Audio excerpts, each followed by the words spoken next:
Good evening, everyone. My name is Arthur Robinson Jr. I'm the creator and host of the Powerful Interviews podcast. And tonight, I have a special treat for each and every one of you. Tonight, I have a wonderful person on the show. He's a great friend of mine. His name is Dave Blanchard. For those that don't know Dave, let me explain to each and every one of you about this incredible, phenomenal man. Dave Blanchard has specialized knowledge in residential, commercial real estate, also in the sales and marketing industry. He is the best-selling author of several books. So without further ado, I'd like to welcome the one, the only, the powerful Dave Blanchard to the show.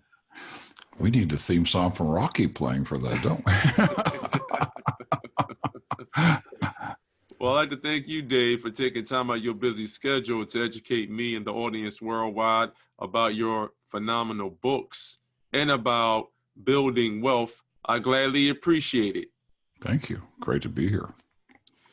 Now, for Dave, for people that don't know you, and I know you have a vast experience in the sales and marketing industry, who is the phenomenal Dave Blanchard?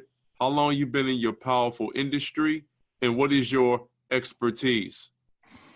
Well, let's start by the fact that I'm the CEO of the Og Mandino Leadership Institute. Og Mandino is the author of the best-selling book, The Greatest Salesman in the World, which is 25 million copies in 25 different languages. Just a wonderful, this is 50th anniversary this year, which is also fun. Wow. So I have the privilege the last 19 years of starting and running that company, Betty Mandino, Og's Widows, on our board. We are the official Og Mandino company. We have the worldwide rights to the book, the 10 scrolls, to Og Mandino. And then we've created training and coaching, and most significantly, measurement. Because it's hard to improve something you just can't measure. And we have finally found a way to measure how a person thinks, not their behavior, not their personality, but their habits of thinking. And we spent a couple $1 million in 19 years perfecting that process. And it's so exciting to be able to measure somebody's habits of thinking and then help them maximize their gifts and take on their challenges. Wow. Now, what inspired you to write your phenomenal book, I Begin a New Life? And would you say that your book is your business card? That was the first book. 2000. Let's go back to 1989. Wow. I was developing a 100-unit apartment complex in San Diego. We were doing really well up till 1986, and the Tax Reform Act was passed. And if anybody's here old enough to remember those days, it took the fun out of owning multiple family units. By 1989, the world was falling apart. We finished our last apartment complex and sold it.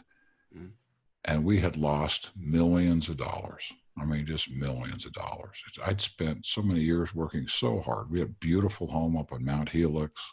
You know, I drove a Ferrari and a Mercedes, and we had a 40-foot custom Bluebird motorhome and the ski condo and a housekeeper and a gardener and all that great stuff, right? It was all gone. And I'm left with $1 million in debt because I'm the corporate guarantor. And we came up here to the Rocky Mountains to get away from it all and to start a career as a writer and director, which is something I'd been doing as a hobby. I had some films on child abuse on every military base in the world and every Department of Defense school system and 30,000 school districts in the U.S., Canada, New Zealand, Australia. So I said, I'm going to do that for a living, not just a hobby. I'm going to do that for a living. We spent the next 10 years paying back that $1 million in debt. And one of the things I did during that time was write a feature film script for one of Og Mandino's books called The Christ Commission. So I developed a great relationship with the family. And when Betty called me, it was 2000, I'm standing in the cancellation line of The Lion King in New York. It's January, the world didn't come to an end. Betty calls and says, Dave, the rights to The Greatest Salesman are not being renewed. Would you be interested? I said, Betty, this has got to be a rhetorical question. I mean, I found that book in some of my dark nights, and boy, was it a blessing. I said, absolutely, I'd be interested. So we cut the deal while I'm standing in line. We have her attorney in New York and the publisher in Florida and my attorney in California, and we're all working out all the details, and we got in to see the play too, which was awesome, The Lion King. And I came home, left the film business, and started the Og Mandino Group, the Leadership Institute. That book was being born through that entire process. A book, you give birth to a book. 2012, I finally finished after about 5 drafts. And it really is the story of my journey, paying back all of that money and learning all the principles for how to do that, how to create success. Then with Og Mandino's principles from the 10 Scrolls, melding all that together into kind of the guide, if you will. Here's the guide for how to do it. And that's what Today I Begin a New Life is. That sentence comes from the first line of Og Mandino's first scroll in The Greatest Salesman in the World. Today I begin a new life. Today I shed my old skin, which hath too long suffered the bruises of failure and the wounds of mediocrity. Today I'm born anew, and my birthplace is a vineyard where there's fruit for all. So I chose that line, today I begin a new life, because I had begun a new life. And I was so committed to helping other people begin their new life. That's the reason for the book. Wow. That's a fascinating story. Now, you travel all over the world, and I know that you invest in a lot of apartment deals. And we have entrepreneurs and business owners in our network where they specialize in apartment investing. Now, when it comes to apartment investing, and let's just talk about, the cap rate of an apartment deal. Now, I know capitalization rate, that's just a formula for yielding money.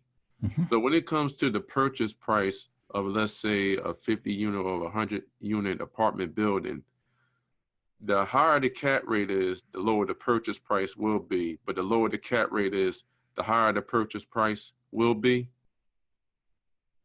Would you say that's accurate? Well, to be honest with you, I haven't bought an apartment building for a very long time. Oh, wow. In fact, when the world fell apart and I went into the film business, I didn't buy another piece of real estate for almost 10 years. Wow. And then when I decided to buy the apartment building, because that's what happened in California.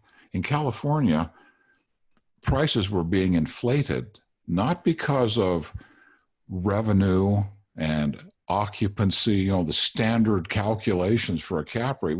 The problem was that there were so many tax benefits to ownership. This is back when there was accelerated depreciation, passive income losses weren't limited to $25,000, et cetera, et cetera, et cetera. And it was inflating the price of the buildings. So we were having a blast building them and selling them for a fortune. And all of a sudden, there's teeth from the Tax Reform Act that come into the real estate, and the values drop down to what they should have been in the first place. And sorry, I have this hair stuck in my eye. There we go. And all of a sudden, building stops. And when building stops, you discover that all of the framers and plumbers and underground people and drywall people, they lived in those apartments. And there's no work. So they've got to go somewhere else to get work, which drives up vacancies. And now you got a problem.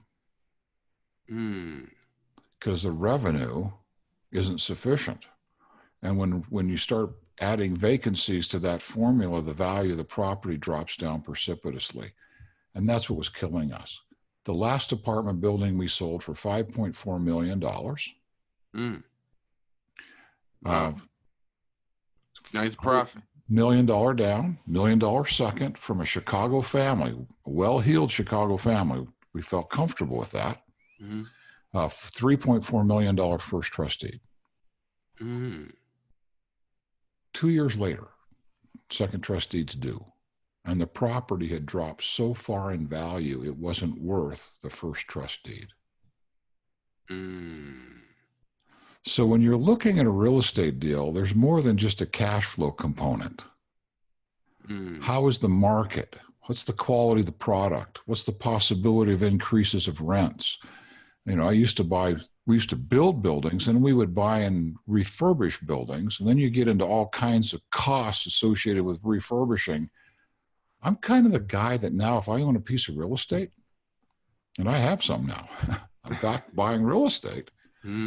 I'm buying from a long-term perspective. I want a quality piece of property that I'm not going to have a lot of maintenance issues for a while. I can start putting away reserves to cover those maintenance issues. And I've got enough time to do that before there are problems that are occurring. And I want to be able to cash flow the property.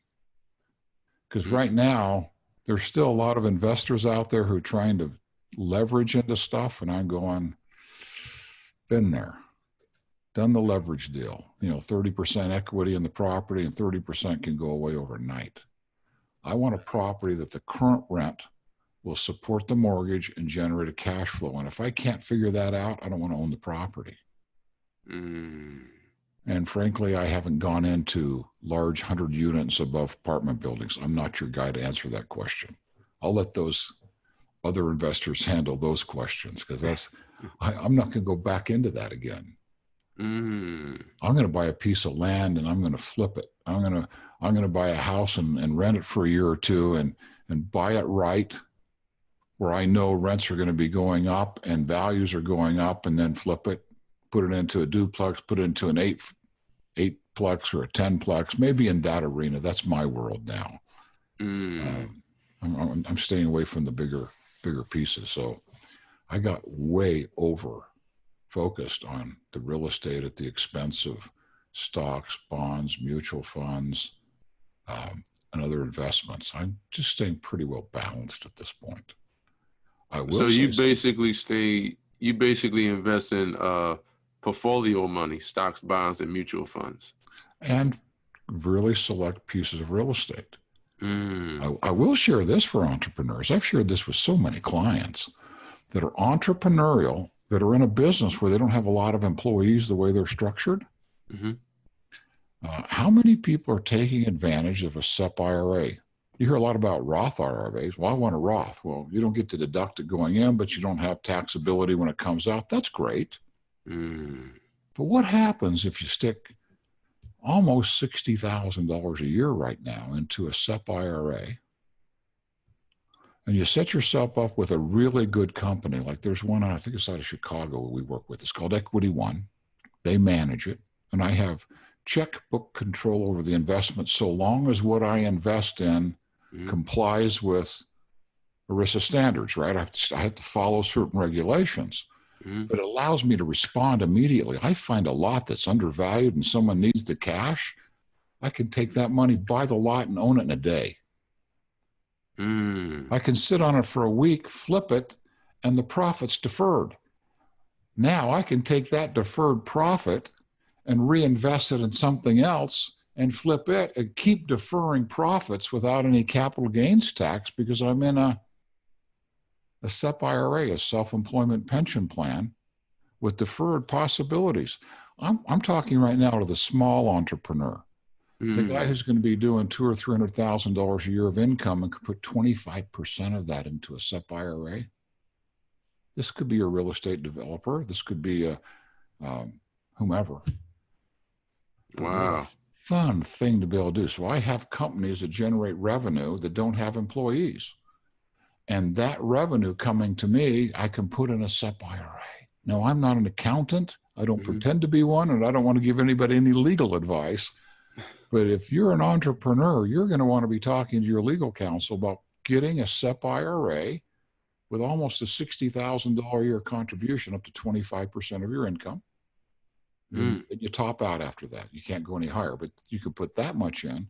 Then having checkbook control through a third-party administrator, setting up an LLC, and being able to invest your money and have some control over it.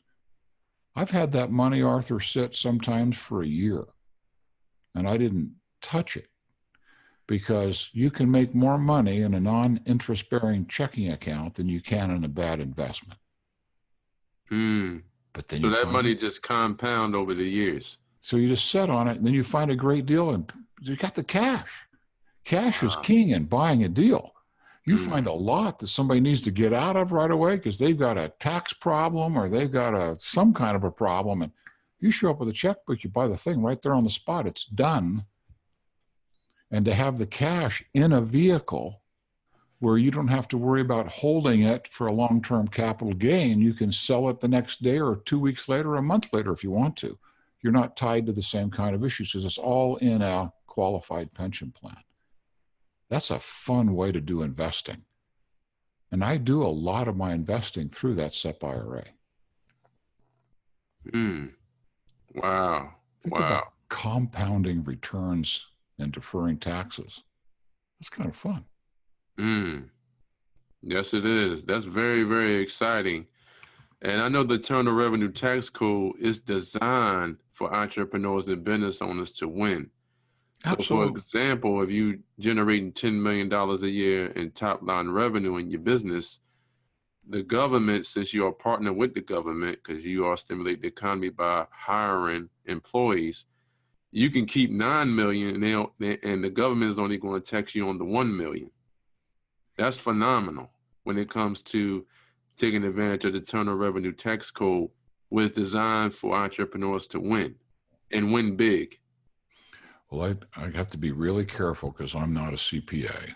So I'm not going to talk about taxes, but I do know that owning a business allows you not to take advantage of anything, but to make sure that all the activities associated with your business are business related and deductible. That makes a lot of sense. And the fact is, we are the job creators.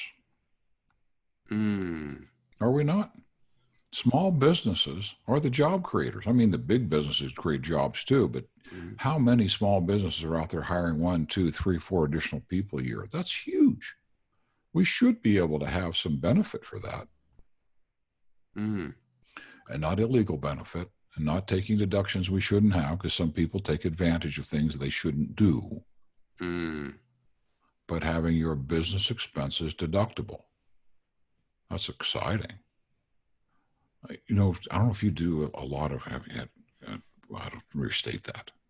We have the privilege of working with some home-based businesses, companies that have very, very successful people in home-based business. I was on the phone this afternoon with one who's doing $300,000 a month of income. And their closest associates doing about $220,000 a month in income. That's a very, and they don't have any employees. Wow. You take a home-based business and you get to have your business in your home, and there's benefits for that, your cars, everything that's associated with that business, having a SEP IRA, but you put the money aside, being able to invest it properly. Just so many benefits in having a home-based business. I'm not an accountant, and I'm not going to enumerate all those benefits.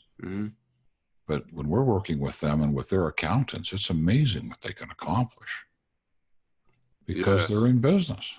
Yeah, absolute salute business. You know, working for somebody else, you bring your money home, everything you do is taxable. It's all after tax. For those of you out there that have run up a few credit card debts, boy, are you in a wake-up call when you go to pay back the debt, because you're paying it back with after-tax dollars. What a sad reality. You got a $50,000 credit card debt. You got to earn in a 50% tax bracket or 25% tax bracket $60,000, $70,000 to pay the taxes on it to then pay off the credit card debt. We just shifted into another topic, didn't we? The danger of debt. The danger of debt. And you have good debt and you have bad debt. How do you feel about pre-tax dollars? In terms of pre-tax dollars being beneficial to entrepreneurs and business owners that, pay their pre-tax dollars in their company or corporations? Well, I love, let's talk about an employee first. Mm-hmm. Because if you got an employee of the corporation, they've got a 401k plan. Mm-hmm. I'm working with like a CEO or someone. I'm going, let's make sure all your people are in the 401k, and let's teach them that if you're going to match 3% contribution, mm-hmm. they ought to put in the 3% because it gets matched. And if they could put in another 2 or 3% and still have it tax deferred, somebody could put in what's equivalent to 8% of their income pre-tax and have it growing in some kind of a fund, a mutual fund, a stock fund, maybe it's an employee fund, a stock fund, whatever it might be. And if you're 22, 23, 24 years old and you start putting 8 or 9% of your income away in a 401k, it doesn't get better than that. So that's the first piece. Then you take the business owner who says, okay, here, I've got this revenue. What expenses are underneath the umbrella of my business that I pay pre-tax, and then the money I take home for my own personal expenses goes over here? I think business owners can do a really good job if they've got a great accountant and they're clean as a whistle to have a whole lot of benefits for things that can be covered underneath the business appropriately. That's huge. Pre-tax dollar expenditures. Education, personal coaching. If you've got a business coach who's helping you become a business person and a better business person, most accountants feel that's a tax deduction. That's absolutely true. That is absolutely true. Gosh, you got me on a roll. Sorry, Arthur. Oh, no. Keep going. I like for you to keep dropping this specialized knowledge on me and my audience. I really appreciate it. Dave, from your own experience, can you explain to the audience what is the best advice that you have ever received? I think the best advice I ever received came through Og Mandino's material. When we do our assessment, it's called a habit finder. And by the way, it's free for anybody who wants to take it. Habitfinder.com. You get the whole 44 pages. We don't hold anything back. We don't play any games. We want people to get all the material. So you go to Habit Finder and you measure your habits of thinking. And what we discover is that the vast majority of entrepreneurs have 6 or 7 thought processes in common. 2 or 3 of them will blow their business apart. I mean, shatter it if they're used inappropriately. 97% of entrepreneurs, for an example, have the ability to vividly visualize, right? That's true. 98% of those with the gift use it destructively. They want life to be easier and less stressful. So they go into the future and they start imagining what it's going to be like after they have all their money. And there are even teachers out there that'll teach you to do that, not knowing that the entrepreneurial mind, when it goes there, creates a new reality. Norepinephrine's coursing through their body. That's a euphoric drug. And the instant that life shows up differently, the body makes a 180 shift.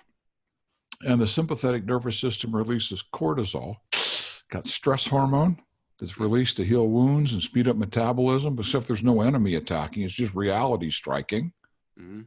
And their amygdala, their fight or flight center, gets activated and shuts down their prefrontal cortex. Their higher levels of consciousness, empathy, practical judgment, common sense, they're rendered confused, overwhelmed, discouraged.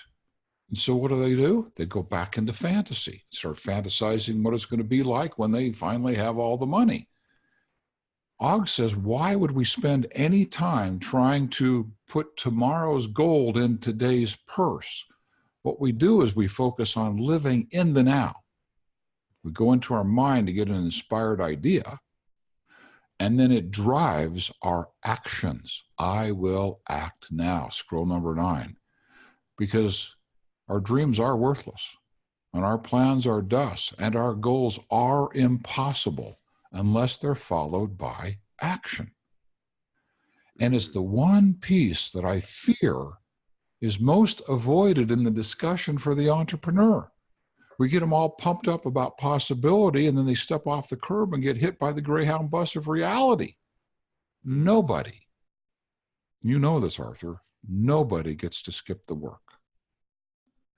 But the work is either passion driven because we're using our gift of vivid visualization to get an inspired idea. Mm-hmm. Have you wired to a functional MRI? We would see the gamma spike when it comes, lighting up part of your brain that's normally dormant in a human being, igniting passion. We work without counting the cost or tracking the time. We'll do whatever we have to do. I've written a book like this, The Observer's Chair. I coached all day and wrote all night for a month. I didn't know humanly possible to get away with that little amount of sleep for an entire month, but I wanted it done and published in time for Christmas, and that was October. It was there in time for Christmas. Wow. I know what's possible when you're passion driven, when you want so badly to get something done. You work, but it's not work. It doesn't feel like work because it's passion driven. Now, absent that, I go into fantasy and I just want life to be easier and less stressful, and it keeps showing up different than that, and I'm frustrated and overwhelmed, and the work is boring and mundane and burdensome and repetitive and hard. Right. That's the greatest challenge, the greatest thing I learned. And it started in 1992 on a very dark night, Arthur. I was $1 million in debt. The educational films I had produced stopped selling overnight because the funding was cut off by the government. Wow. Not just because of my films, it just was the topic. And all of a sudden, barely scratching by turned into really almost nothing. And I had $1 million life insurance policy. It was about ready to lapse. And $1 million in debt. Doesn't take long to figure out what I was considering. Wow. 3 or 4 nights preparing, got to the night. Sun came up the next morning and hadn't done it yet. And I was angry. And I cried out, I long to cry to the God of my youth, but the God of my youth will not hear my cry. I must change my God or change my cry. It was my cry. Because I was using my gift of vivid visualization to imagine what it'd be like to be rescued, to have it magically happen, that if I just visualize it with enough intention, it would show up, and it never did, and it won't. The cry is, how could I create that? Oh, good, great idea, I'll go do that. It's getting an inspired idea, an intuitive impression, a creative solution, and taking the action. And when we're in that space, the universe lines up. Things start falling into place, and it speeds up creation to its fastest possible pace. But nobody gets to skip the work. It's the greatest lesson every entrepreneur will want to learn. Because a lot of people come here, believing in entrepreneurship as their golden ticket to riches, right? Right. No. That's true. All it is I get to choose when I work. I get to choose how hard I work, and I get to be the beneficiary of everything I create. That's an entrepreneur. Some entrepreneurial people come to this thinking it's a lottery ticket. I'm going to win a lottery, and I'm going to travel the beaches of the world, and I'm going to have the fast cars, and everything's going to be wonderful. I have exotic cars in my garage. I've got a lift for 2 of them. Yeah. But they were earned. And they were paid for with real money that was in a real bank account. Generated from real work, creating real value in the lives of real people. That's where exotic cars come from. And if you want to buy an exotic car with that, then buy an exotic car with that. But don't fantasize having an exotic car, waiting somehow for a fantasy fairy to manifest it, because it won't happen. That's true. You know that's true. That is probably the greatest thing I learned. Mentor Og Mandino. Action. Only action determines my value in the marketplace. You said only action determines your value in the marketplace. So action with perseverance and ambition, that's what excels you to the next level, as long as you have the right mindset that you want to grow and do whatever it takes to become successful. Whatever it takes. Persistence. Og said it this way. He said, I'll keep my eye on the goal above my head. Mm-hmm. I'll ignore the obstacles at my feet. That's my unhealthy habits of thinking. Where dry desert ends, green grass grows. I'll persist. Some days I'll feel like I'm in despair, and I'll work on in despair. I'll work and I'll toil. I'll do it anyway. If I don't feel like it, I'll still do it anyway, because what I want to create is more important than the crap I'm feeling today. I'm going to do it anyway. I'm going to call on the person. Og said it this way. He said, only action determines my value in the marketplace. I'll walk where the failure will not walk. I'll talk when the failure remains silent. I'll work when the failure seeks rest. I'll call on 10 who can buy my goods while the failure makes grand plans to call on one. I'll say it's done before the failure says it's too late. Yeah, someone wants to play at that level, and they've got a vision of what they want to create, and they're willing to do the work on a daily basis to get there. That's the formula for success.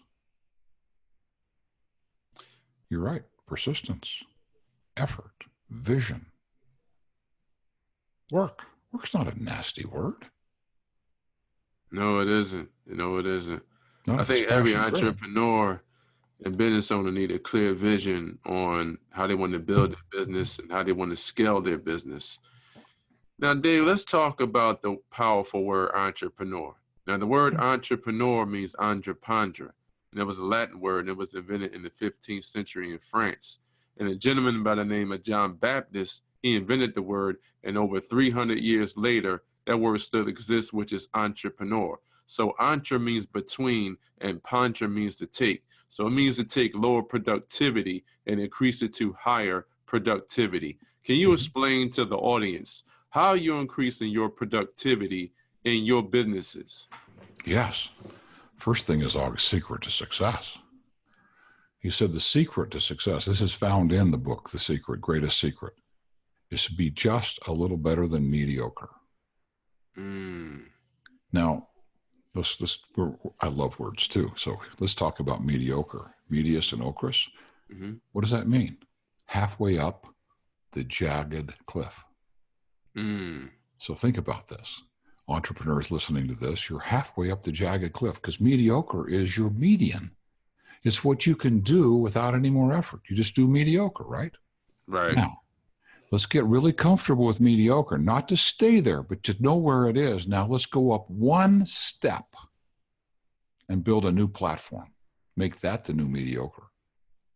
Then let's go up one more step and make that the mediocre. And then the next step. What happens is most people say, I don't want to be mediocre. They go charging up the mountain, with all their energy, and it's not sustainable. And the mudslide of unmet expectations comes crashing down on them and pushes them down way below where they were when they were mediocre. And they got to fight to get back to their mediocre. We see this happening all the time. What would happen if we just took what we currently are doing and did just a little bit more until that was so comfortable, we would want to do a little bit more, and that's now comfortable, now a little bit more. And we're stretching and stretching, because the brain, by its very structure, wants to keep us comfortable, which is predictable. It gets really uncomfortable when we stretch, and we stretch too far, it's going to rebel. So just a little discomfort. Let's get that the next median. Let's build and build and build and build incrementally until we're successful. New platform, new platform. Too many entrepreneurs approach business the way someone does if they're going to run a marathon, and they say, well, I haven't been running for 6 years, but I'm going to run 11 miles today, first day out, right? They run 11 miles, and tomorrow they can't get out of bed. Versus, how about if I run a mile today, or walk a mile even? Then I'll walk it a little bit faster the next day, and a little faster the next day. Then I'll do a little jog with it. And then I'll do a little bit more running. Then I'll extend it to 1.5 miles, and then 2 miles. And pretty soon I'm ready to run a marathon. But if we want things to happen right now, boom, I just want them now. Good luck. Because it doesn't work that way, except for in our mind. But if we want to create real money in a real bank account with which to buy a real couch, then we're going to want to take the incremental steps of growth, both in ourselves and in our business, and make sure we're always on a solid footing. Now, you talked about incremental growth. Now, let's talk about entrepreneurs really scaling their business. Okay. And we have people in our network where, they're generating $5, $10, $20, $25 million a year. Okay. Now, how would an entrepreneur go from $2 million in sales and top line revenue and increase that to $10 million in sales and top line revenue within a 3 to a 5 year period? What would be the formula in regards to scaling the business from $2 million in sales to $10 million in sales within a 3 to 5 year period? To be able to tell somebody that, I need to understand their business, but I'll tell you one of their biggest barriers. Most entrepreneurs start a business and it turns into a job because their skill set is running the business. And the question is, do they have a business if they're not there? If they weren't there the next day, do they have a business? Most entrepreneurs would have to say, no, I am the business. So at some point in time, the scalability is being able to analyze what are your assets. Your assets are things that generate money when you're not there.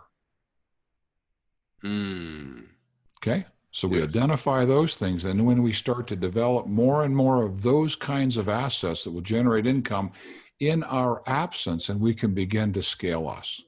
In our business, I've got Paul, my son, who used to be the director of admissions for the Jack Welch Management Institute MBA program back in Herndon, Virginia. 4.5 years ago, I brought him out here to be the president. I'm the CEO. We happen to be the 2 top coaches and speakers for the company. Our growth as a company is limited if we stay in the driver's seat of all that activity. That's why we have 60 coaches. And we're bringing them up and training them and helping them take on more and more of that responsibility so that we can multiply our value. So I don't have to be the one handling that big corporate client. They can be that person. That's the scalability, is how can you take assets and tools and turn them into money-making entities and or activities without the owner being there. That's the great risk of the entrepreneur. How do you go from a family business to a real business? Because you could get probably to $2 or $3 million and work yourself to death. Been there. Been there. Yeah, that's true. But if you want to get up beyond that, you got to have scalability in terms of things that generate revenue, people that generate revenue that aren't dependent on you being there. Now, you said that your business should not depend on you being there. So as long as you are the business equation, you can still generate residual income as long as you have people in place at your business where they are bringing in revenue at an effortless pace. Oh, absolutely. If I've got coaches and I've got a marketing structure that helps us find really good coaching clients, and they can deliver those services, and I can pay them well for their time, but I have a margin on those things, and I don't have to deliver the coaching, that's a good business model. If I have a tool that I can have somebody buy and go through it at home, and it's totally electronic, and there isn't even a human being involved other than the initial creation of the tool, there's a good margin. There's a multiplying of value. Those are the things a business owner needs to be thinking about. How can I create tools and or transfer skill sets so that the next person can do it as good as me or better, or close as possible. Mm-hmm. Because I don't know about you, but in my business, we don't have room for reducing the quality of the delivery. We're in the business of changing lives. And I can't relegate that responsibility or delegate it to a person who can't show up and actually create that result in a person's life. So I want to be able to transfer skill sets to someone who can show up at the level I'm willing to show up, who's willing to pay the price I'm willing to pay. That's hard to find. That's why after 19 years, we have 60 coaches, not 6,000 of them. We have 60 coaches that can do that. Mm-hmm. Because if we had 6,000, got a problem. We're not, by the way, we're not a coaching mill. We only train like 5 or 6 coaches twice a year. So now, are those coaches, are they certified? They're certified. We put them through extensive training for 6 months.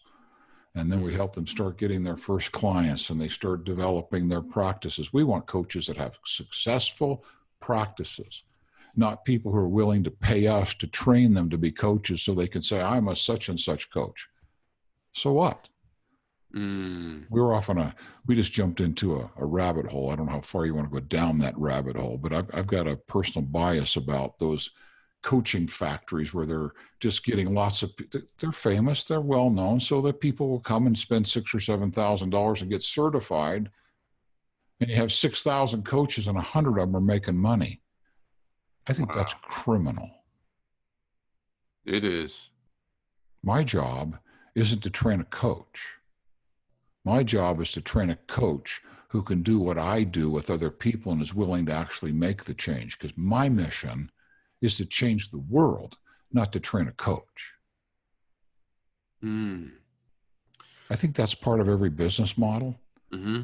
If your business model has that level of integrity to it, it may not grow super, super fast, but the growth is going to be solid, rock solid, and be sustainable over a long period of time. Dave, you were dropping some real golden nuggets on me and the audience. I really appreciate it, because the whole premise of my show is to educate entrepreneurs and business owners that they can live the life that they truly desire, but they have to be open to these important wealth principles. So I don't like what I see what's on the news, so I create my own news. Dave, you mentioned that powerful word, delegation. Now let's have an in-depth conversation about delegation. Mm-hmm. Now, I know the minimum wage of a millionaire is around $524 an hour. So I always tell my clients, what can you delegate for $524 an hour?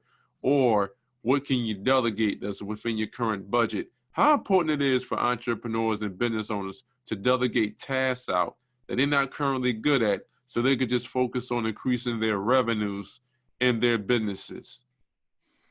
Oh, I'm thinking of Michael in his book, E-Myth.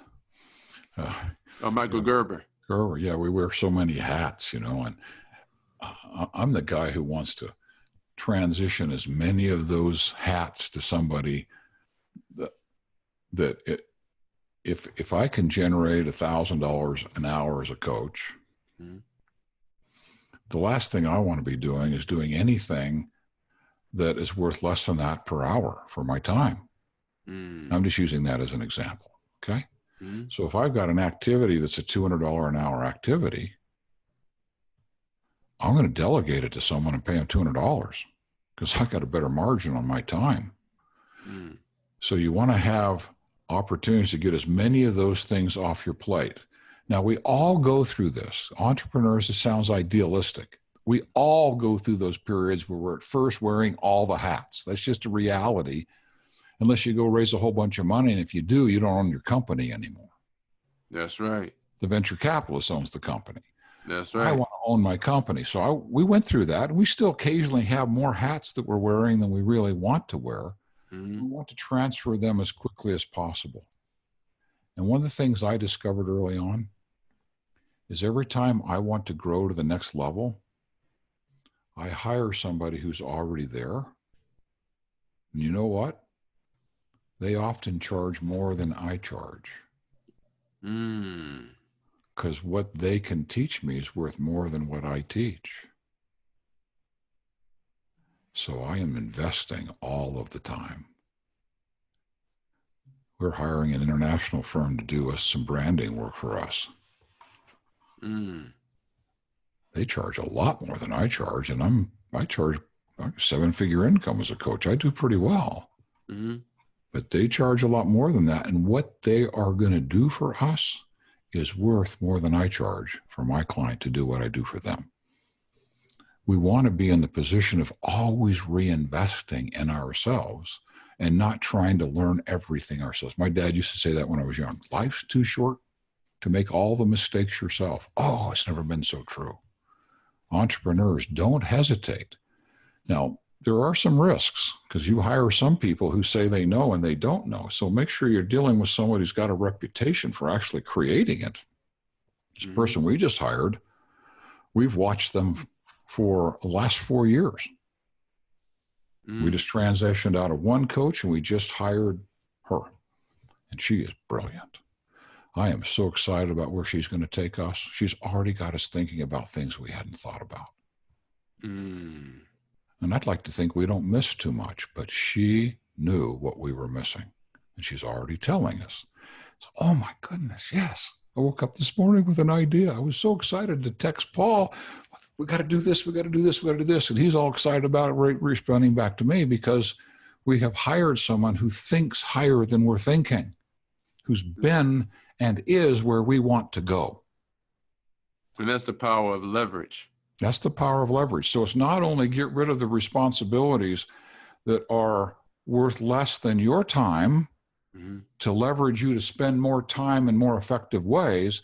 Don't hesitate to leverage resources to get advice from somebody who can get you to the next level quicker. Wow. Now, let's have a conversation about team building. Now, I know team building is extremely important when you are building your brand and building your business. And I know team basically stands for together, everyone achieves miracles. How important it is for entrepreneurs and business owners and business leaders to hire the specific A team in regards to increasing top line revenue and them standing out among their competition in their specific industries? This is really a delicate topic because most entrepreneurs, when they start, their personal assistants, their wife, their accountants, their uncle, it's the person they can get for the cheapest amount possible to be able to fill the function, right? That's right. Well, eventually their expertise is lacking for what's needed to get the business to the next level. At some point in time, you got to make that major hire. You got to bring on the next person who's got a skill set, who knows as much as you do or more, and you can bring them into your business and take it to the next level. Because one of the great assets of a good business is, in fact, the people. Now, this creates a problem for most entrepreneurs because most of us are obsessive thinkers. We're constantly obsessively thinking. We don't like rules that don't make sense, and we certainly don't like to give our power away to anybody who doesn't know what the heck they're talking about. I mean, that's just an entrepreneurial set in terms of how we view structure and rules and regulations, policies, and procedures. Great risk. We need to be right.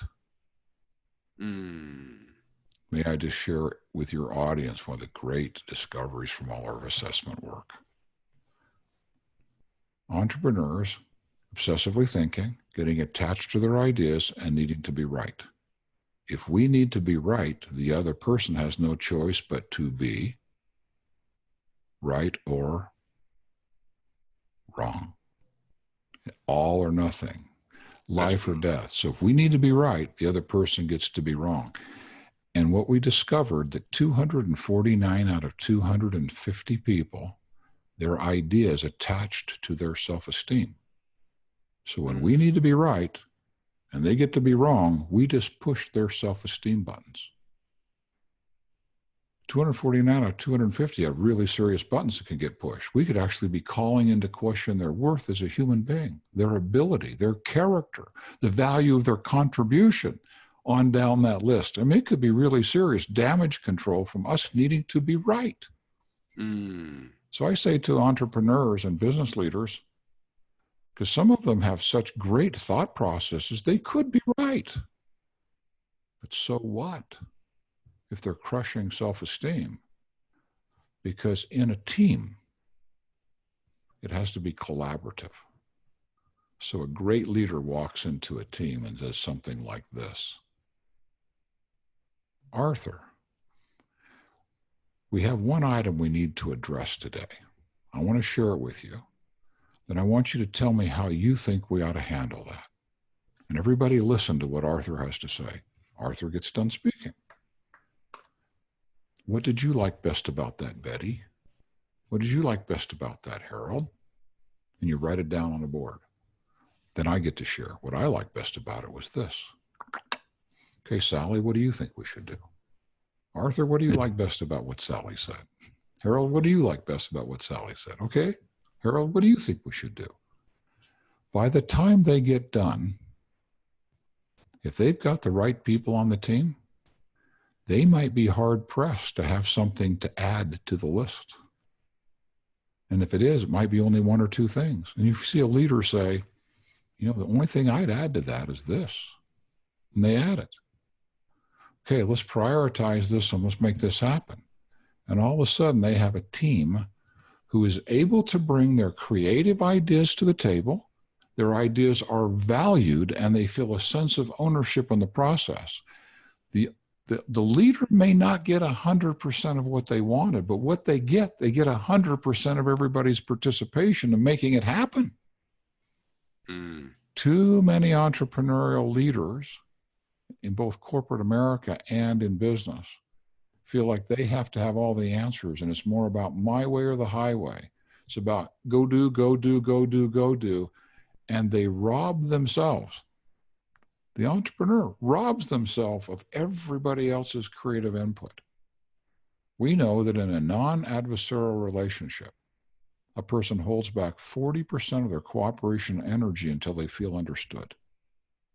And if we go even further and start cutting off their ideas and summarily dismissing them and needing to be right about it, always be my way, it could be 60 or 70%, 80% of their creativity, their energy, their cooperation. That's a big risk for entrepreneurs. If they want to build their business, they need to be surrounded by great minds, and then they need to mine those great minds for good ideas and validate those ideas and embrace those ideas. And when they find the good in them, implement those ideas and grow their team.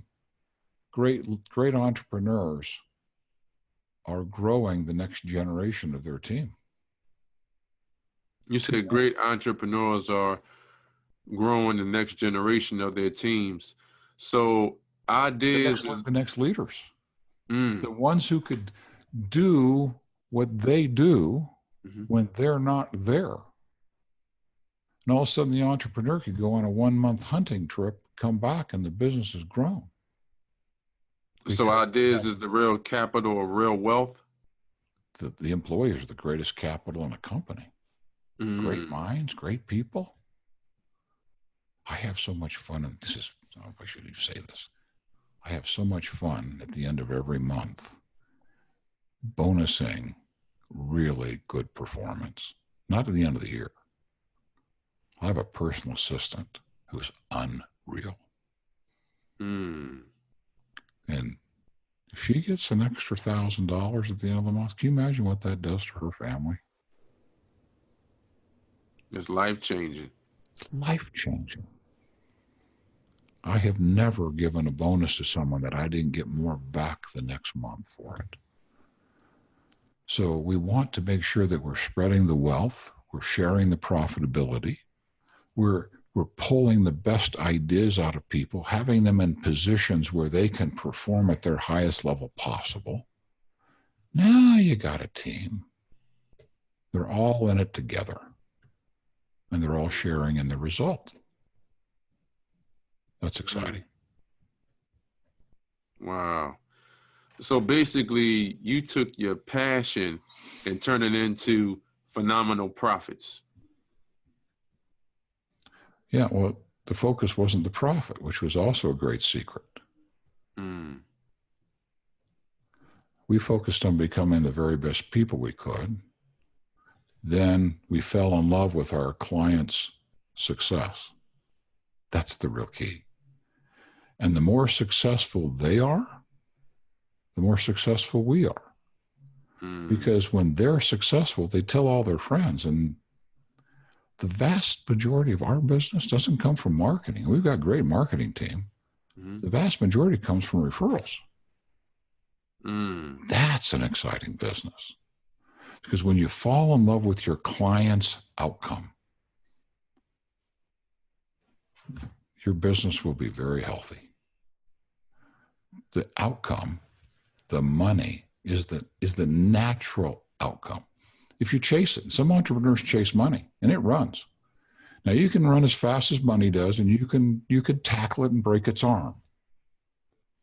But if you focus on serving people and you make their success your mission, money flows.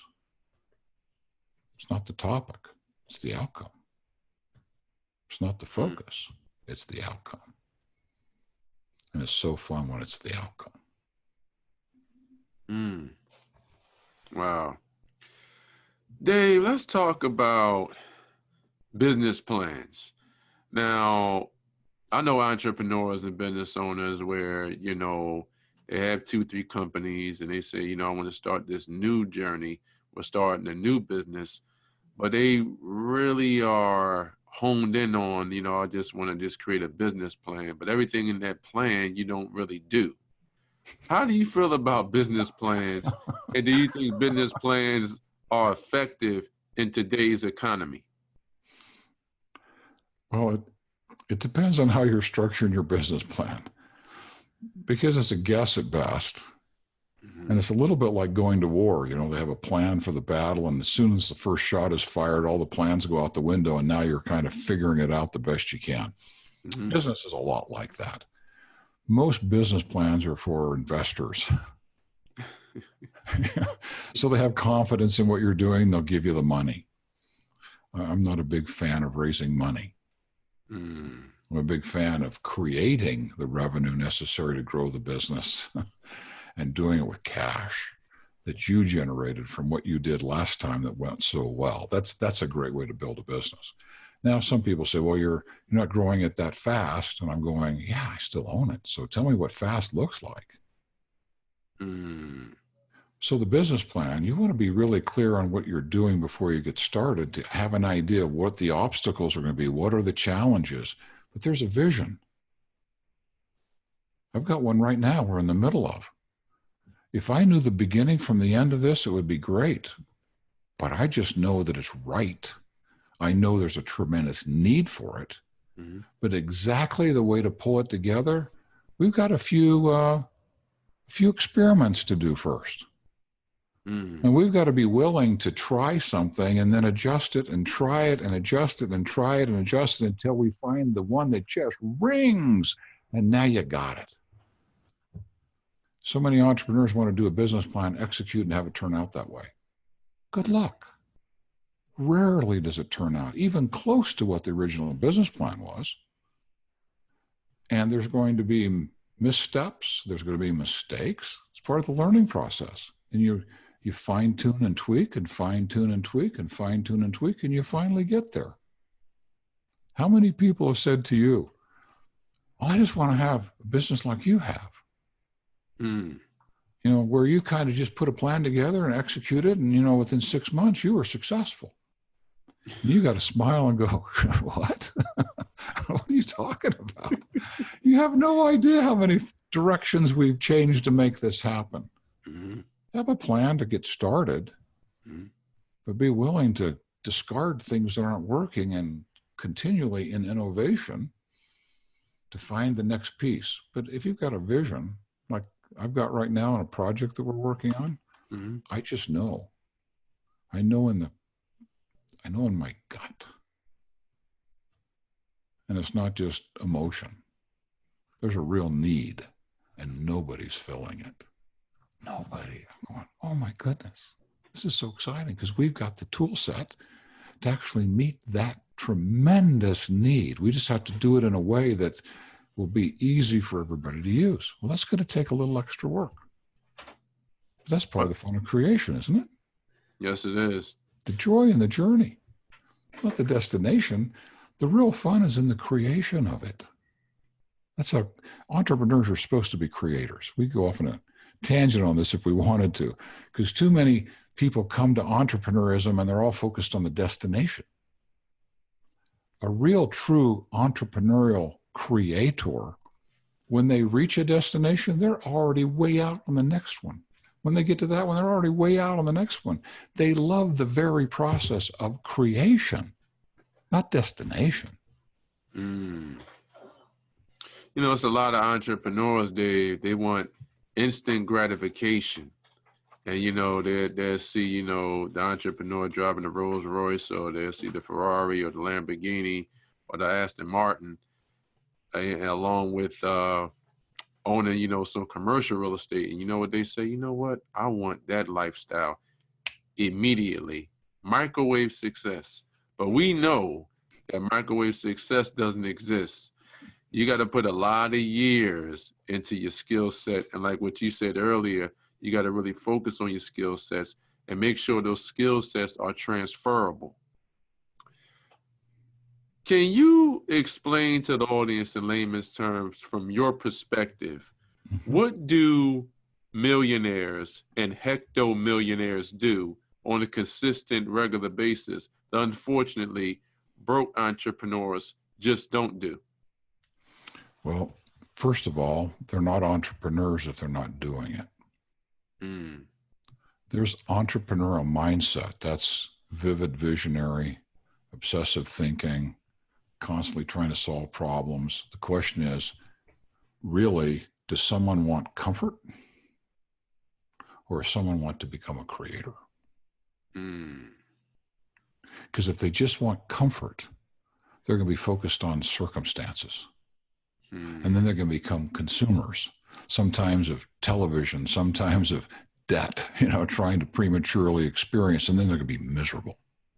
To me, that's not an entrepreneur. They may have entrepreneurial thoughts, but they're using them to fantasize and catastrophize and, you know, make grand plans about what it's going to be like after they're rich and famous. That's not an entrepreneur. They just have independent thought processes they're using destructively. That's not entrepreneurism. Entrepreneurism is someone who says, I want to become a creator. So I focus first on becoming the very best version of myself. I want to improve me, not my circumstances. I want to improve me. And part of that is having better and deeper and richer conversations and connections with other human beings. And I start to experience great joy in that process. Not comfort, but joy. Before we won the air, I told you one of the new books is called Buying Tomatoes on Mars. Buying tomatoes on Mars. Comfort, seeking comfort, or becoming a creator is the subtext. Here's the thought. A person goes to Mars and says, I want fresh tomatoes. We said, we don't grow fresh tomatoes on Mars, but I want fresh tomatoes. Well, you got to go to a planet where they grow fresh tomatoes. Here on Earth, we don't grow comfort and ease. It doesn't exist. Does not exist. And if somebody wants it, they got to go to a planet where they grow comfort and ease. It's not here. But sometimes we want it so badly, and we look at entrepreneurism as the way to get there so I can have the Rolls Royce and the beach house and live that life of comfort. I don't know very many entrepreneurial people who live that way all the time. They may have a Rolls Royce, they may have a beach house, but they're always in creation, because that's what they love to do, is create. And they're constantly becoming better people. They're hiring coaches in areas where they're lacking, and so they can pick up those pieces. They're sponges. They never feel less than when they don't know something. Mm-hmm. They're just excited to learn it. They want to read another book. They want to learn another principle so they can execute with greater levels of efficiency and creativity. Well, I love what Warren Buffett says. He basically said, the more you learn, the more you earn. Learners are readers, aren't they? Leaders are readers. I think that's what they say. Leaders are readers. That's right. Are we wanting to grow, or do we just want life to be more comfortable and less stressful? Because if we want the latter, we're not an entrepreneur. We have entrepreneurial-like thought processes. We're just using them destructively. And people who do that end up broken, and angry every time. Dave, we covered a lot of ground here, and I really appreciate you creating value for the audience with these wealth-building principles. Let's have a dialogue about the topic of money. Now, I know money is not value. Money is just a facilitator to do transactions. Can you explain to the audience, how would you define money? Opportunity. That's all it is. And I can tell you, some people are really confused around this issue. They think it's evil to have lots of money. Well, I think the love of money could be evil, but money's not in and of itself. It's just a vehicle, as you said, vehicle, for which we can, or with which we can buy opportunity. We talk about Mother Teresa, recently sainted by the Catholic Church, raised $110 million during her lifetime. And if she hadn't, we wouldn't know who she is. And she had her own plane. I'm sorry? She had her own plane. Yeah.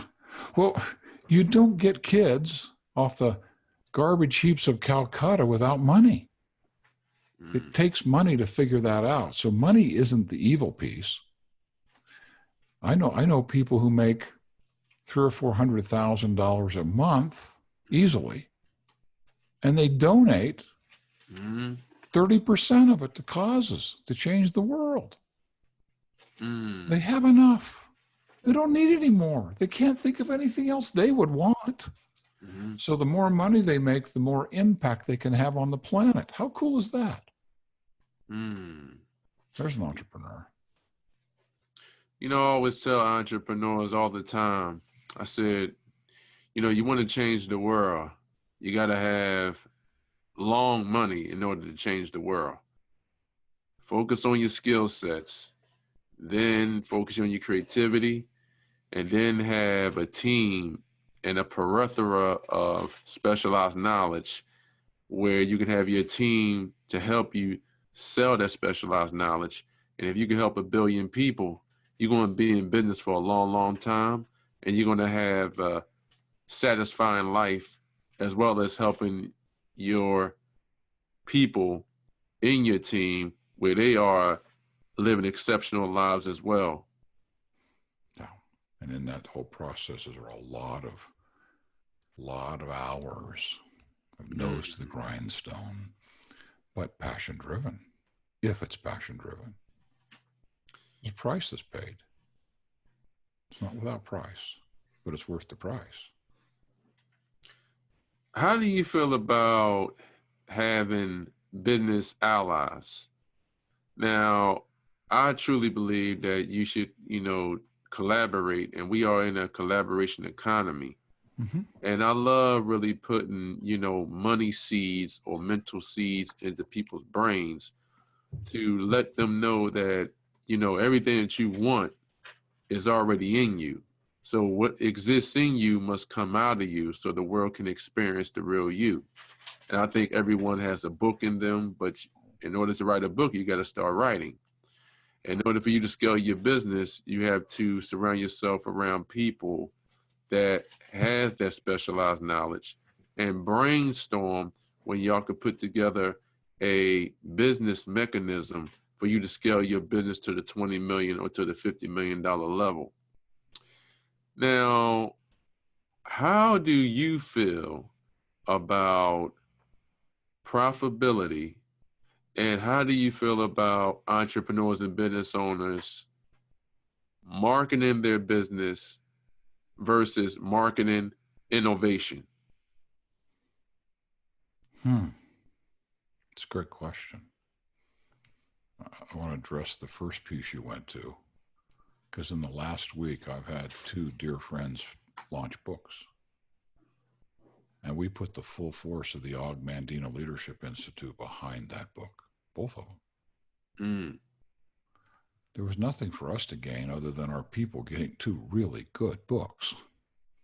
Wow. Church Boy to Millionaire, Doug Wood, Big Ideas, Craig Case. I mean, incredible books.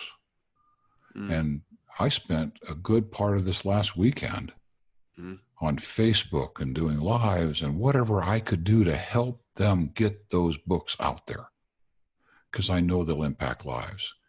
That creates long-term, lasting friendships. And I have no doubt there'll be a time when I might need them, and they'll show up like unbelievable.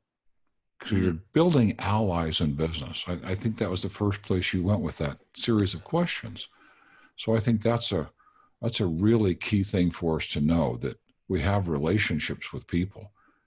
In our business, we have people that we refer to, and they say, well, do you want a referral fee? And I say, no, just take care of the people.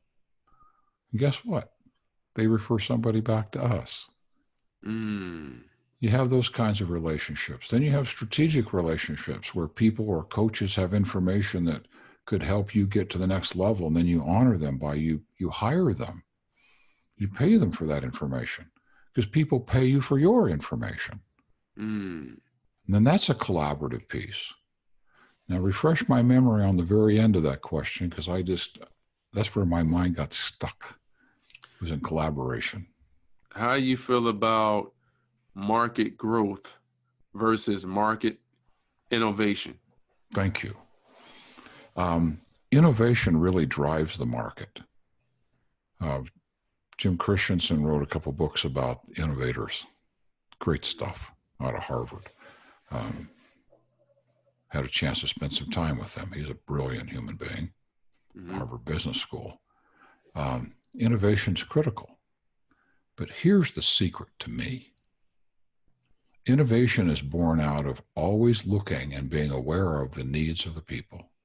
What do they need? We have changed our curriculum, for an example, 3 times and very dramatically to meet the needs of a changing economy and people with challenges. How can we help people with what just happened in 2008? We went into an entire year of redevelopment to take our material even deeper to meet the needs of the people. 2014, we did it again. We'd done it originally in 2003. So there's 3 times that we went deeper with our material to meet the needs of the people. The innovation was driven by the needs of the people.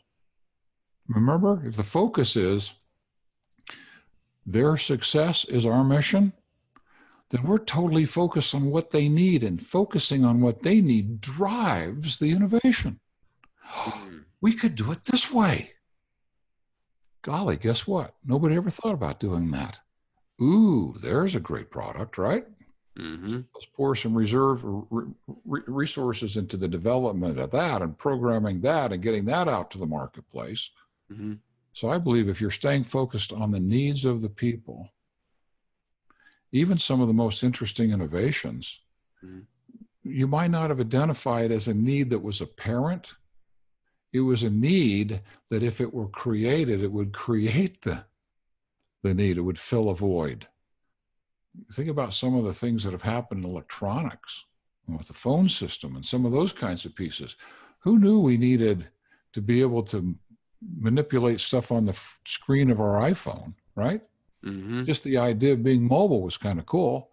And it's gone deeper and deeper and deeper based on the needs of the people who are now using that tool. How could we make that tool even more effective? That's kind of cool. I'm just having to do it in the terms of self-improvement and helping people become better people to address the increased complexity of society. So our innovation might be around someone wants to hire someone. How could they have that person take an assessment and us provide them with all the questions they'd want to ask in that interview based on our knowledge of how they think, that could get them past the facade that's always present in an interview. That person's showing up their best behavior, right? Mm-hmm. Well, what happens 3 months from now when they're tired and overwhelmed and their unhealthy habits of thinking show up? What's going to show up? How about if we arm them with that and let them ask questions about that will help us see if that person's even aware of the challenge? What's it going to be like to manage that person? Because nobody's perfect. But what's it going to be like to manage that person and to make a more informed hiring decision? Who wouldn't want that? Nobody goes there. They go to personality, behavior, preference, aptitude. How about habits of thinking? We can measure that and provide that information to an employer who's looking at an employee, potential prospective employee. Is that a cool idea? I think that's a real cool idea. And to do it in a format that's so simple that anybody could look at it, understand it, and ask those questions and make an informed decision, have it help them better understand the person that's in front of them. So they're not making the decision based on a facade in front of them or some inductive assessment about personality or aptitude or behavior that can be, frankly, a little manipulated. Could we get past that problem? Wouldn't that be a fun thing to address? So I'm thinking, to answer your question, innovation is critical, but based on what? Let's innovate based on the needs of the people. Let's solve their problems. And if there's a big enough problem that serves enough people, you've got a product that'll generate a lot of revenue. But it won't be about the revenue. It'll be about meeting the needs of the people. The revenue is the outcome. The concept in business is a lead and a lag measure. A lead are all the things we do during the day. The lag is what happens in the result. So lead measures is finding needs for the people and how to execute and get that presented. That's the lead measure. And if we're focusing on just the lead measures, the lags, the results are automatic. So the innovation is driven by the need of the person. Then the lead measures are how to identify that and how to create the tool for it. Outcome, revenue. Not the focus, the outcome. You find a big enough need with a cool enough solution, revenue is not the challenge. Now, you said the revenue is the outcome. And I know entrepreneurs and business owners, I always tell them that be very, very careful of the energy that you allow to come into your life. And then earlier you said that your brain basically is telling you in terms of your actions to be comfortable, but your brain can be your worst enemy. Your brain can talk you out of things on what you should do, that you know you should be doing, but you ain't doing it. You might wake up today and say, I got to go to the gym, but your brain is telling you, don't go to the gym today. You may wake up this morning or tomorrow and say, you know what, I got to read this book, but your brain is telling you, you know what, just be complacent. You don't need to read the book today. So how important it is for people to really be careful of the energy that they allow to come to into their lives so they can be successful entrepreneurs and business owners, and should they stay away from toxic people? Energy is everything. And we have a tendency to dive in, do, and then try to adjust our energy. An entrepreneur understands the principle, leads from the future and acts in the now. It's a transformational leadership principle.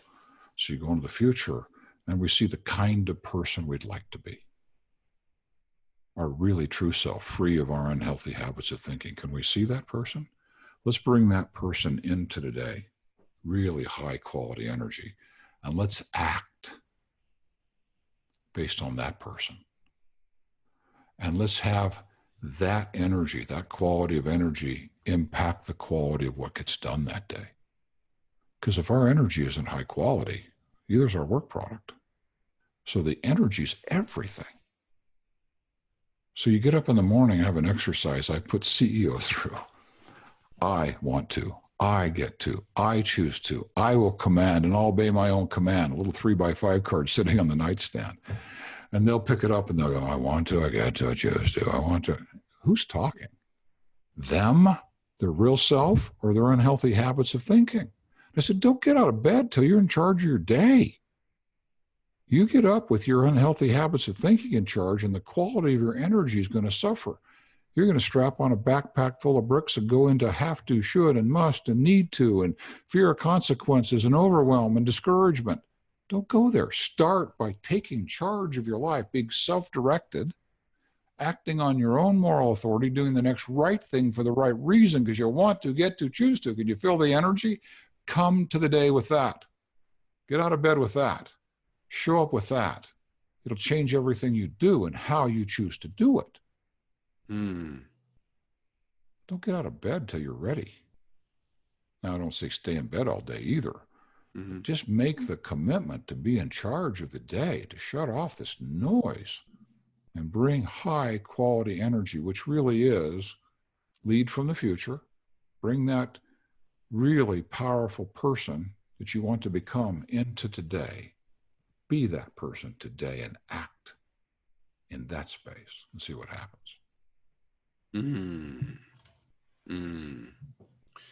Powerful statement. Now, Steve Jobs, before he passed away, with the Apple brand, he accumulated $119 billion in the bank, cash, liquid. And him and his partner, Steve Wozniak, they build that phenomenal brand, Apple, to a great phenomenon.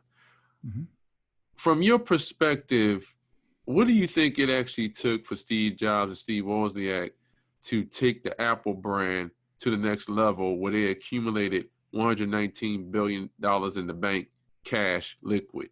What do you think the recipe was for that brand to be so successful?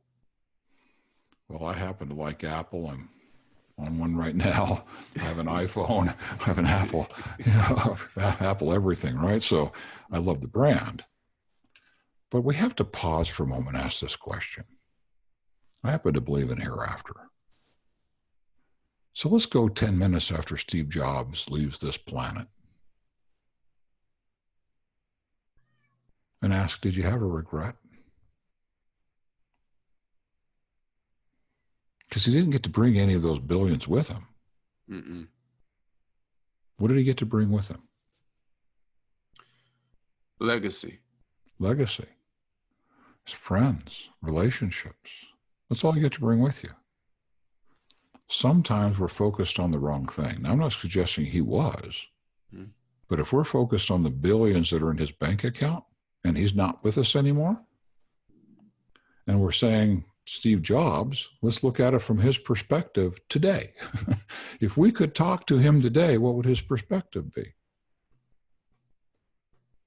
I would hope he would say, I created something that changed lives, that increased communication, that he would have all the wonderful things. It wouldn't be about the billions of dollars. It would be about all the good that he did as a result.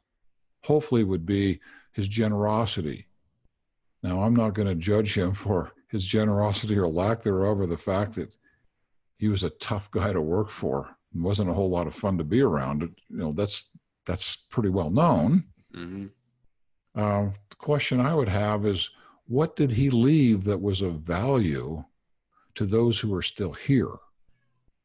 So every business wants to be able to leave something of value, something that's legacy driven. It's not the money in the bank. Is it nice to have, at some point in time, how many billions do you need to be okay? I mean, really? Yeah. Now, you've talked about a couple of people today. Some of those guys have given away 10, 20, $50 billion. because their joy comes in what the money could do to impact society, not what it can do to collect in a bank account. I want to shift this, because if somebody doesn't have money, they think that's going to somehow do it. One of the great lessons I learned from the first run up to 1989, I had the Ferrari. I had 9 Mercedes. I had a Corvette. I had a beautiful estate home. I had a 40-foot Bluebird motorhome. I had a full-time gardener, housekeeper, Rolex watches. Keep going down the list. How far do you want to go?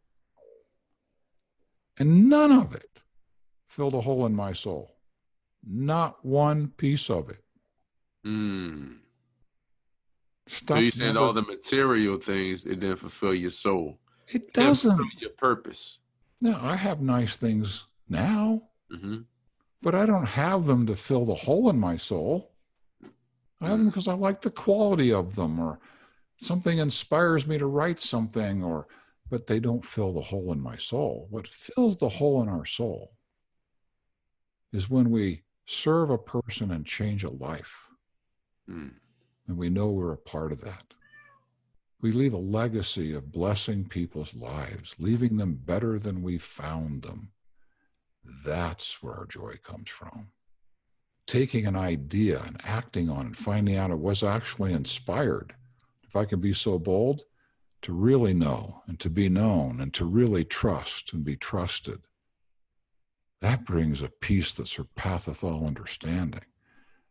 That's a source of joy. The money in the bank, well, it's nice to have it. It's nice to have security. Yeah, that's fine. But it doesn't fill the hole in our soul.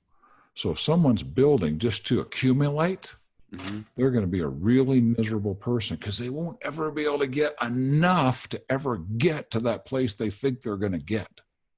When I lost everything and had $1 million in debt and had to rebuild, it was the greatest blessing I've ever had, Arthur. It really forced me to find out who I really am. What's going on inside me? And am I the kind of person I want to become? And focusing on becoming the very best person possible in the service of other people. Money being the outcome. And then there's enough for my needs. Then anything that's beyond enough, you give to causes that change the world. Isn't that a better way to live? So I see some people worshiping the money, and they've got all the stuff. And on Thursday afternoon, they're at the psychiatrist's office. They have to be, because it's not doing for them what they thought it would do. I remember driving home from the dealership the day I bought my Ferrari. And I'm driving down the freeway, and I had this conscious thought. This is a whole lot cooler in my fantasy than it is sitting here in this car in reality. It just didn't do the same thing. It was a cool car. I had it for 12 days. 10 days it was in the shop with an electrical problem. I got rid of it. So I've said, you want a Ferrari? Can you afford the mechanic to live in your garage with you? If you can, then buy a Ferrari. If not, be like me, buy NSXs. They're daily drivers, and they're really fun. Dave. Sorry. That's all right. Dave, I wrote down some powerful words, 10 being the highest and 1 being the lowest. So you can rate them in your own influential way. Are you ready? Yeah, I'm ready. Accountability.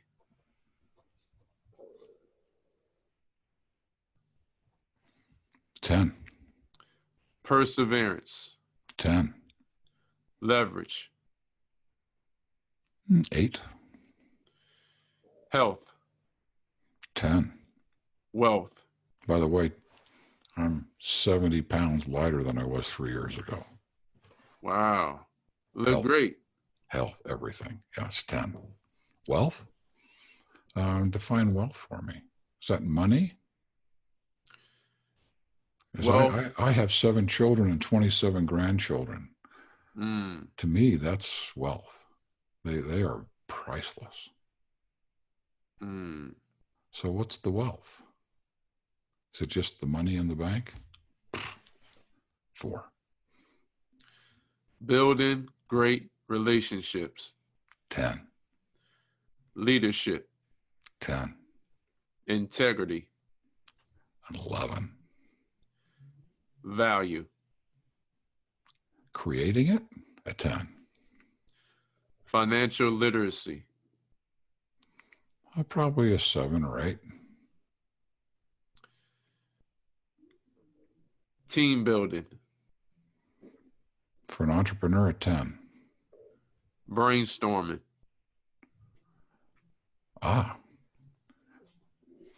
Playing with ideas?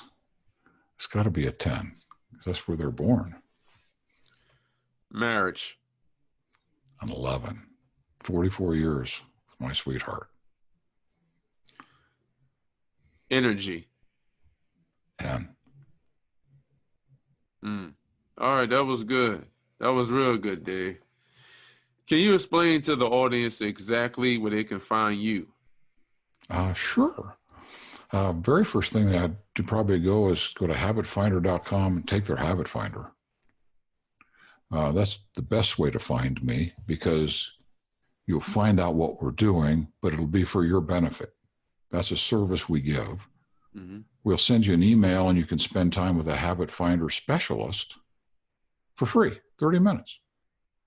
Then if there's something else we can do, you can go deeper into where I am. Is that a book, group coaching session, an individual coaching session? What do you need, and what's your budget, and what can you do to get to the next level in your life? And that's how you get to know me better. Or go to ogmandino.com, download the 10 scrolls, got audio files for free. Find out a little bit more about Og Mandino. That would work. You can go to Amazon and get any one of the books. That's how you find me. Or I'll go to the Og Mandino Facebook page, Og Mandino Author Entrepreneur. Every Monday at 8 o'clock, I do the session I call Augment Your Life. I take some of the principles from one of the scrolls and we talk for about 20, 30 minutes. Habit Finder, the Habit Finder Facebook page, Paul does one every Tuesday for an hour. It's one of the most powerful podcasts anybody could ever go to. It's live, and you can actually participate in the event while it's being recorded live. That's one way to get to us. Watch if we're speaking in your community. That's kind of fun. Now, to everyone that's watching and listening right now, follow Dave Blanchard. You hear the passion that's coming through his voice on our show today. Now, let's have a conversation about video. Now, I know a couple of years back, Google bought YouTube for $1.6 billion. So video is hot right now. Can you explain to the audience the power of using video? Should entrepreneurs and business owners use video to expand their brand? I'll give you a secret, and I'll give you a name to consider. The 2 live videos that we shoot on our 2 Facebook pages, Og Mandino and the Habit Finder, those get converted into videos on YouTube. Then they get made into long format blog posts, and then they get made into podcasts, both audio only and video and audio. One of the great challenges that entrepreneurs have is trying to brand a brand. I don't need to brand Og Mandino. Og Mandino is Og Mandino. We've been at the top of the SEO from the time we started the company, ogmandino.com. I mean, so somebody's looking for Og or the greatest salesman, they come to us first. I mean, it's just automatic. But if I were just XYZ company, the money I'd have to spend to brand XYZ to get people to come to my website would be enormous. So how do I solve that problem? I coordinate all of the Google, YouTube, blog format, Poditize. Poditize the company that does that for us. All the podcasts. You put all that together, and now you've got keywords that you're speaking that are now in writing. So they're in the blog post, they're in the podcast, they're in the video, and you've got all the SEO elements coordinating together to get thousands and thousands and thousands of words repeated over and over and over again. So that when someone comes to the internet and does a search for whatever, if it's in your lane, they'll find you at the top of the list. We're no longer trying to brand companies because Google, thank goodness, is finally honoring value of content. And their process is eliminating those people who've been trying to game the system to try to drive people up with SEO search with games, techniques. Right now, they are honoring quality content. You deliver quality content in a podcast live, and then you turn it into a podcast that goes to the podcast companies, the long format blog posts, I'm being redundant so you can hear it all, and the YouTube video. You've just tied in every possibility for an SEO search on the words that you're talking about, your content, your topic. It's magical. You basically took your content and just repurposed it to all the distribution channels on the podcast platform, as well as on the YouTube platform as well. YouTube platform and the long format blog post. Now, whether they ever read it or not, Google picks it up in the search to drive your listing up the list. So I hope they read it, but if they don't read it, the search engine's picking it up because it's high quality, valuable information. It's the dictation of the live video. So we do the live, dictate that to a blog post, turn into a YouTube video, I'm saying one more time, and into a podcast. And now you've maximized everything on the words you talk and speak about all the time. I think that's a great way to drive. And video is a key piece of that. So basically, content is the new currency. Content, quality content is the currency. Quality content. Isn't that cool? That those who are actually delivering value to the internet are the ones who are going to start to be rewarded for it. Not the ones who've got the most clever marketing technique to trick the algorithms. No, quality content. Yay, finally. Dave, you are definitely dropping knowledge bombs on me and the audience about building businesses, scaling businesses, and about impact. Because it's really all about, the value that you create. How is that value really going to get in the mindsets of the people when you're no longer here and your legacy still lives on, let's say it's 200, 300 years from now? So that's really impact. And you really, getting in the mindsets of people where you're shifting their mindsets from negative thinking to take action thinking, as long as they really take action on the things that they want to manifest in their lives. Take action and they want equality. I think we've emphasized this so many times tonight. I spoke at an event not too long ago of supposedly writers, people who want to write a book. And I just simply asked, I said, how much time do you write? How many people here write an hour a day? There wasn't a hand in the audience raised. Wow. And I said, you don't want to be a writer. You just want to be rich.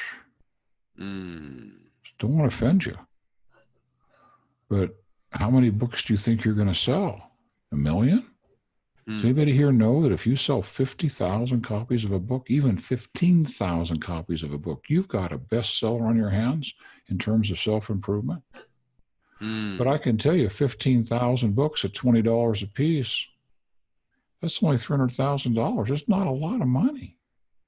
That's In true. terms of the fantasy, the book is not going to make you famous Mm. because it's not about becoming famous. In the classic hero journey, you have a hero and you have an antagonist and you've got a guide. Mm. We've gone through our hero period of the people want to be heroes and they want to be influencers and they want to be famous and they played all the games and well, really? I'm inviting all the entrepreneurs on your show to become mentors, become guides. Let your client be the hero. Let your client be the hero. The antagonist is their unhealthy habits of thinking. Be the guide. Give them quality that can help them on their hero journey to have it and be successful doing it. Mm. We need more guides and fewer heroes because all of a sudden people go, I just want to be one of them. I want everybody to know me. I want to have all these views on my Facebook page or Instagram or whatever it might be. And what are they delivering? What's the value? How's it impacting lives? Let's focus there. The entrepreneur who focuses there is in the long-term game. And they can go to sleep at night knowing they're leaving value in the lives of those people, not just some superficial, crazy comment or some half-nude picture of themselves. Come on. Let's knock this off. This isn't about becoming famous. This is about blessing people's lives, changing lives. That's what drives entrepreneurism, I believe. Well, that's true. I love changing people's lives, and I love getting into the mindsets of entrepreneurial people that really want to create a legacy and really want to build a stable business that has impact and that has legacy. And the more you create, the more you don't have time to hate. Most people that create don't hate, and most people that hate, they don't create. But if you just basically, put your ego to the side and say, you know what, I want to embrace people and I want to learn from people who's been there, done it, who's still relevant in their industries, then, once I tap into that mindset and tap into that business mechanism, then guess what? I can create a phenomenal impact for me and my family. But you have to adopt that mindset. Yes. Dave, do you have any last pearls of wisdom for the audience? I think one of the greatest discoveries we make with the Habit Finder aren't the challenges. It's the natural genius that's not being fully used. Entrepreneurs typically have very high levels of empathy and intuition and really good common sense. But it's not unusual for them to have challenges in self-esteem because of things they've gone through in their life, or because they're using their gift of vivid visualization to escape into fantasy, and life just isn't turning out that way, and they're beating themselves up. It's that, I can almost touch it, Dave. I can almost taste it. Why can't I have it? What's wrong with me? Does God not love me? That dialogue's going on, and it's keeping them from their gifting. I would encourage entrepreneurs that when they bring their life into alignment with creating value in the lives of people, they can actually access their genius. And the root word of genius is genus, same root word of genuine. That to own our genius is to be genuine. It's to bring our gifting fully to the service of another person. Otherwise, we're robbing ourselves and them of our gifting. It's not ego. It's availability. Let us find out what our natural genius is. Let us embrace our natural genius and bring it fully to the service of others and make an impact on the planet. I think that's the greatest thing I could share to anyone tonight. Don't let fantasy or desire for comfort to screw things up.